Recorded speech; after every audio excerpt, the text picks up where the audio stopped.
Have you ever seen those ads of games that start out with a level 1 character fighting an enemy and they get absolutely dumpstered, only to level up to max and then they dumpster on the enemy? Well, today we're going to be talking about operators who do just that. Once you E1 them, they're really going to help out your account. They're going to help just strengthen your account, beat those levels that you may be having trouble with, do some high level annihilation runs, do some challenge modes in the story, and help you in events going further. So this video is going to be directed more towards you free-to-play players, so because of that, at the beginning I'll just be talking about 3 5-star units, which I do think are the most versatile units, the ones who can help out your roster the most, and the ones that if you're going to be using any of your pulls, they'd be good ones to try and pull for, or if you're lucky enough to just pull them without necessarily trying, they're going to help your account out the most. The rest of the units will be 4 and 3-star units, so that way you free-to-play players won't have trouble getting access to these units. You know you don't want to waste your materials, your experience, your LMD, so this guy is going to help you know which units are the best to invest in. So without further ado, let's jump right in and talk about the first unit here, which is a 5-star unit, and that's Texas. Now Texas is going to be basically one of your best vanguards in the game currently. Her power comes in with her skill 2. Now her skill 2 is where she's going to gain basically all of her DP. It's also going to be dealing magic damage twice to all enemies in the area, and it's also going to stun them for 2 seconds, which is huge. The fact that she's damaging with arts damage that goes through, or not through, but ignores armor on enemy units. It also stuns them is huge on a vanguard. Most vanguards, maybe with the exception of Siege, are not going to be doing this much damage. So the fact that your vanguard can scale up until late game content, dealing out massive damage, getting you that DP, it's huge. Texas, she's going to be one of your best vanguards, so if you do pull her, she's a good 5-star. Your next 5-star that's going to help you all the way into late game, you're never going to not need her, is Telopsis. Why is Telopsis so good? Her talent, when you E1 her, it's going to give all your units extra SP. So while not directly upping your damage output, she is indirectly upping your damage output. So in E1ing her, you're also helping to buff all your other units, which, I mean, you're really getting like a 2-for-1 if you think about it when you level her up. Also, once you get to your skill 2, she's going to drastically increase the amount of heals she puts out, while also increasing her range, healing units that she wouldn't normally be able to. It's very versatile. She's a very versatile unit. She also increases her normal range. Telopsis is just one of those characters that is always going to be good. She's one of, if not the best healer in the game, and you're never going to be upset E1ing her. And lastly, for 5 stars, which I think is probably one of the best, if not the best 5-star in the game, if you happen to pull Lapland, she's never going to let you down. So as a guard, why is Lapland so good? Well, first of all, she's a guard who can attack at range. So if we look at her range, normally not that impressive. However, she does get that extra 1 block of attack range once you E1 her. She does deal less damage when it's ranged, 80% damage. Her talent at E1 is not super great. It does silence enemies for a second. It gets really good when you E2 her. It silences enemies for 5 seconds. The reason she is so good at E1 is she gains her ability Wolf Spirit, which when we level 7 her ability, it's going to be attack plus 90%, which is a huge attack buff. It's also going to be dealing arts damage, which a lot of enemies in beginning stages of Arknight's content have a lot of armor, so it's going to be just shredding those enemies. It also hits more than one unit. She is going to be destroying armored units, basically anything. She's just going to be shredding them. It's an automatic activation. It's not very long to trigger because it's triggering on every single attack. She deals massive amounts of damage. She can solo a lot of lanes just by herself. She's a fantastic unit if you happen to pull her, or if you want to try to pull for a 5-star unit. Lapland is like the go-to. We've spoken about all the 5-star. Now let's jump into your 4 and 3-star units. These are in no particular order, except maybe the last 2 I think are the most important ones to E1. But the rest I don't have in necessarily any order. So first up in the 4 stars, we have Vigna. Vigna is going to be one of your go-to vanguards over, let's say, Plume. Plume is about the best comparison for Vigna. Vigna is going to be gaining you 1 DP on every kill. So while she's not gaining DP passively, if you put her in a lane with a lot of weak enemies, she will gain you DP very quickly. And at E1, there is a chance of upping her damage output. There is a chance of upping her attack by 50%, and that chance also increases when her talent is activated. And if we look at her E1 ability, it does slightly increase her attack interval, and it increases her attack by 90%.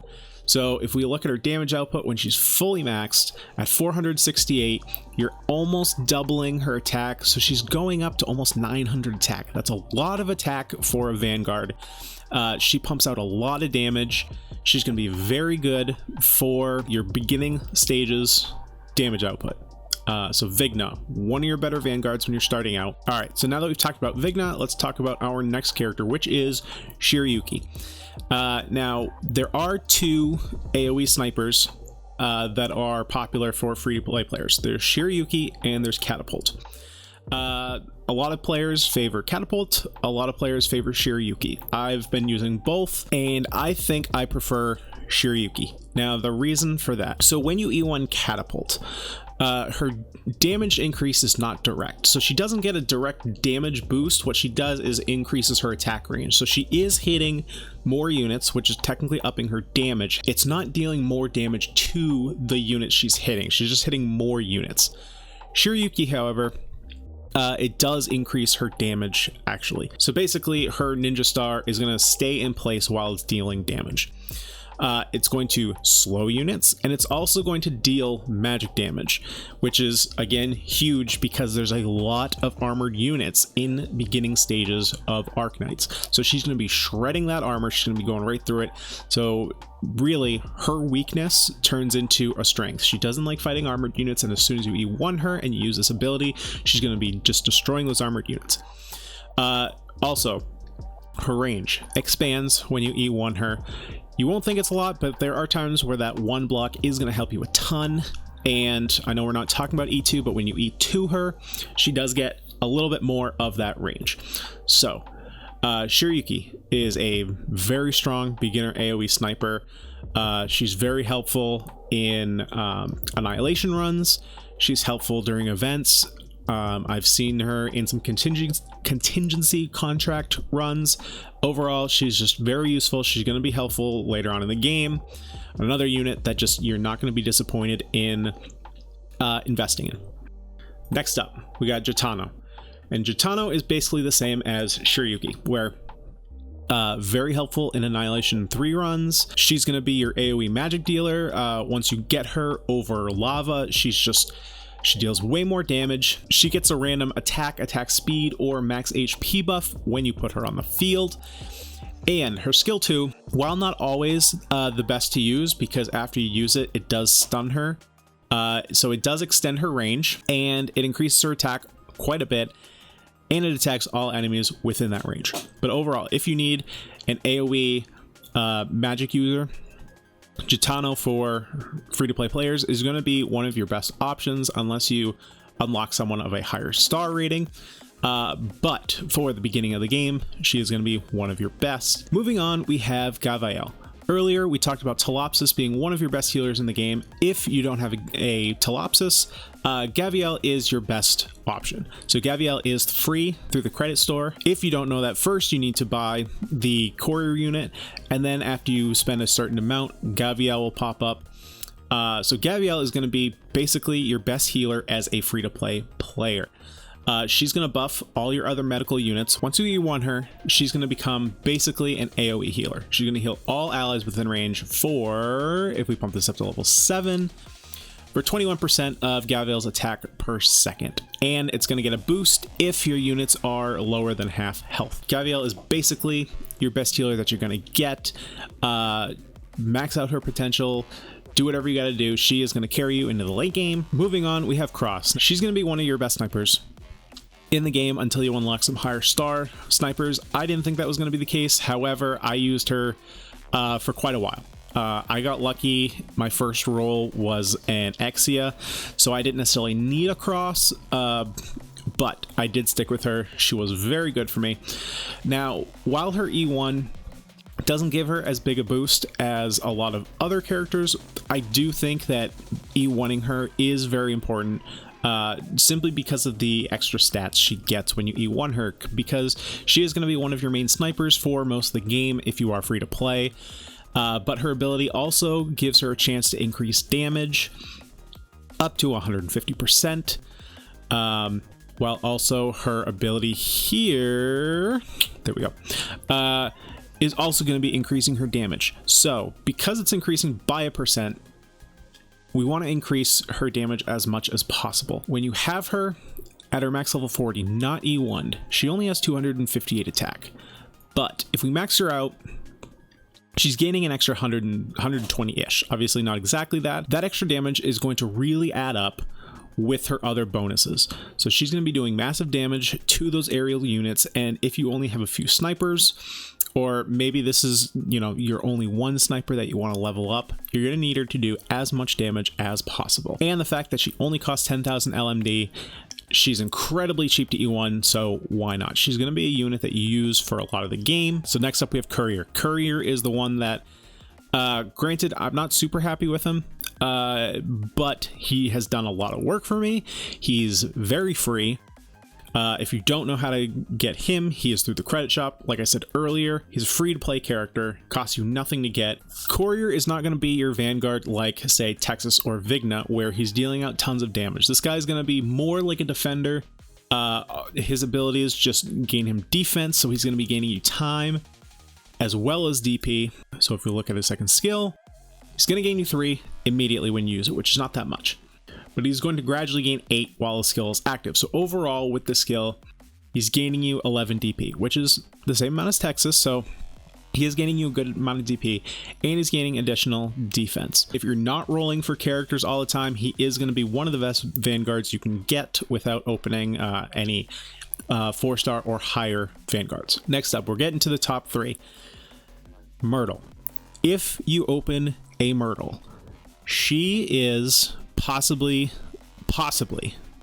you can argue this, going to be one of the best 4-stars you can get ever into late game. The amount of DP she allows you to recover is absolutely insane.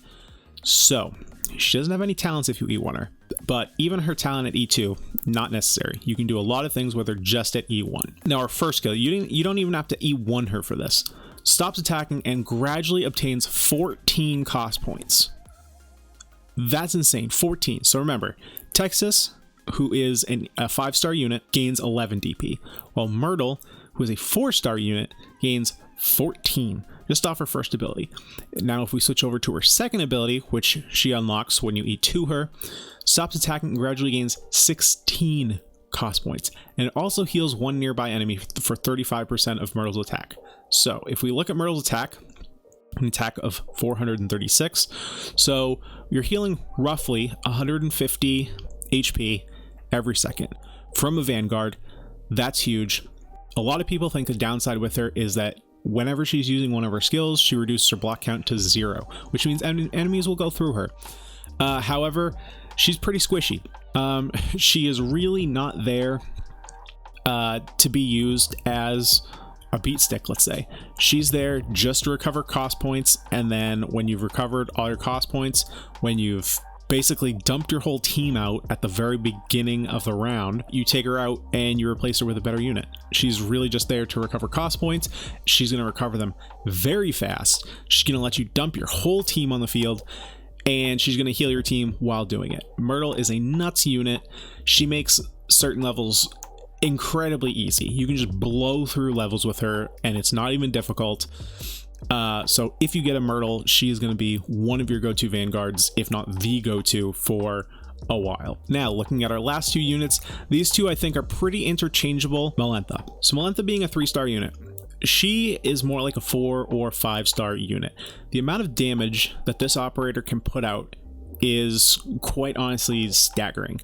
So at only 3 stars, we look at her E1. Her damage is 673. which is nuts. For 3 stars, no other 3-star has that much damage output. And if we look at her ability, attack plus 50%. So her attack is going to, let's see, around 900, 950. She's gaining 300 and something attack, which is nuts. It's pushing her almost 1,000 attack. No other of your units that you're getting for free as a free-to-play player are going to have that much attack. Her E1 ability, or sorry, her E1 talent also boosts her attack. So now she's going over 1,000 attack as a 3-star unit. Plus she's getting attack bonus from her trust. Plus she's getting an attack bonus from her potential. She's nuts. She is going to be your go-to damage dealer. If you're having trouble with damage output, level up your Maletha. I don't know why you wouldn't. She's going to be crazy in the late. She's always going to be good. Like, if you need a damage output, she's always going to be good. She's super cheap. Look at this, 10,000 LMD to get that much damage. You're never going to find a deal better than that with the higher star unit. You're not. Like, the rate of return is so absolutely insane with her.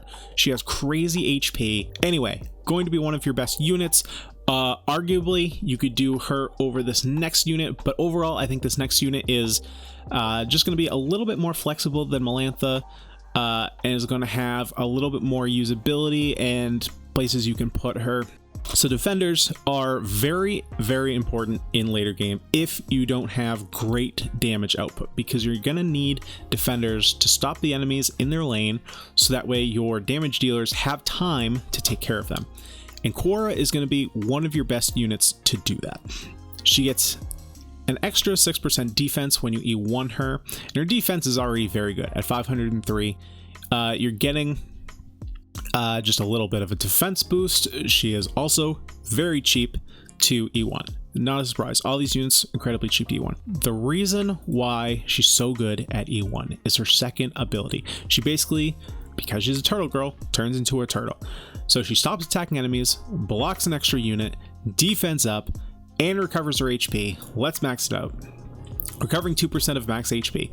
Does not sound like a lot. It's really not, but the fact that she's doing it herself is, you know, great. She has self-sustain.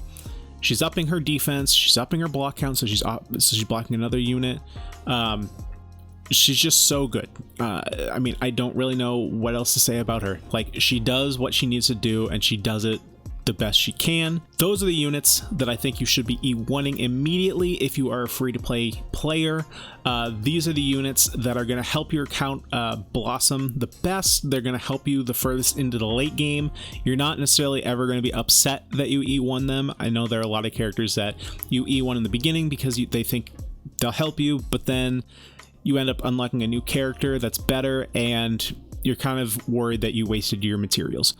These characters, you won't be upset that you used your materials. It won't be a waste. They're always going to be good. They're always going to have a place on your roster. So guys, if you enjoy this content, if you enjoy this information, if you found it useful, let me know down in the comments below. Hit that subscribe button if you want to see more content from me. I will be putting out much more Arknights content. I've been enjoying myself very much. Like I said, I hope this was helpful, and I'll be seeing you guys in the next video.